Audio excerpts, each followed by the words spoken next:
Hi hello friends, welcome back to my channel GJ movie updates.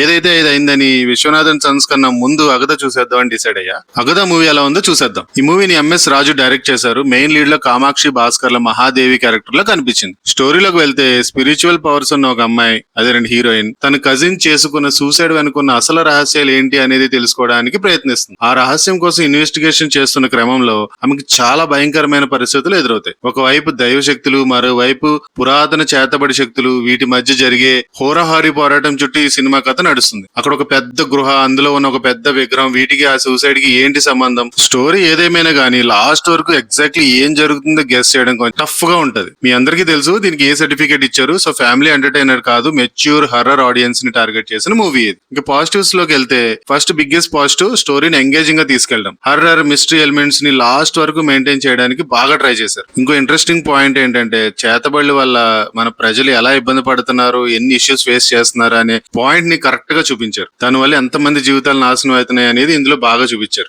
అంటే ఈ దెయ్యాలు, horror సీన్ల కోసం హర్రర్ చేయకుండా మనుషుల నమ్మకాల వల్ల జరిగే కాన్సిక్వెన్సెస్ ని కూడా స్టోరీలో టచ్ చేశారు. And definitely Kamakshi Bhaskarla performance చాలా బాగుంది. ఇందులో సెటిల్డ్ గా యాక్ట్ చేశారు. ఎమోషనల్ ఇంటెన్స్ సీన్స్ లో క్యారెక్టర్ ను బాగా క్యారీ చేశారు. విఎఫ్ఎక్స్ కొన్ని ప్లేసెస్ లో రియల్లీ బాగా వర్క్ అయ్యాయి. హర్రర్ సీన్స్ కి మ్యూజిక్ కూడా plus point. Especially tension build అయ్యే సీన్స్ లో ఇంపాక్ట్ క్రియేట్ చేసింది. సినిమాటోగ్రఫీ కూడా హర్రర్ అట్మాస్ఫియర్ కి బాగా సూట్ అయింది. ఇంకా నెగిటివ్స్ లోకి వెళ్తే ఈ విఎఫ్ఎక్స్ అన్ని ప్లేసెస్ లో సేమ్ క్వాలిటీ లేవు. కొన్ని షార్ట్స్ చూస్తే సినిమాటిక్ హర్రర్ మూవీ కంటే సీరియల్ ఫీల్ వచ్చేస్తుంది. అలాగే మూవీలో కమర్షియల్ ఎలిమెంట్స్ చాలా తక్కువ. So regular commercial movie expect చేసి వెళ్తే డిసప్పాయింట్ రావచ్చు. కొన్ని ప్లేసెస్ లో అడల్ట్ సీన్స్ కూడా ఉన్నాయి. అవి బ్లర్ చేసినా సరే ఇబ్బంది పడతారు. ఓవరాల్ గా అగద is not perfect horror movie, but horror, crime, mystery, suspense elements ఇష్టపడే వాళ్ళకి మాత్రం one time watch. So commercial elements కోసం కాకుండా డిఫరెంట్ మిస్టరీ హర్రర్ ఎక్స్పీరియన్స్ కోసం వెళ్తే అగదాన్ని ట్రై చేయొచ్చు. ఈ రివ్యూ నచ్చితే please like, share and subscribe.